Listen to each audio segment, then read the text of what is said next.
chút rồi cho dài tuổi si và nó rồi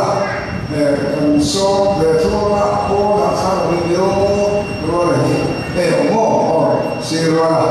tôi là anh ấy si cái là quỷ nghĩa là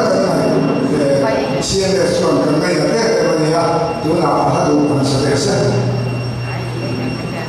để chúng ta còn satu thì si cái là của nó sập biến tấm tập đi số được số đầu mấy thế à để cũng ra chỉ là cái lỗ vào lỗ cái nó bằng ba môi lỗ cái nó bị số vấn đề lỗ cái nó được gì đấy khi mình ăn một số vấn đề nó sắp ra đi à sau đó đi lỗ cái nó bằng ba môi sáng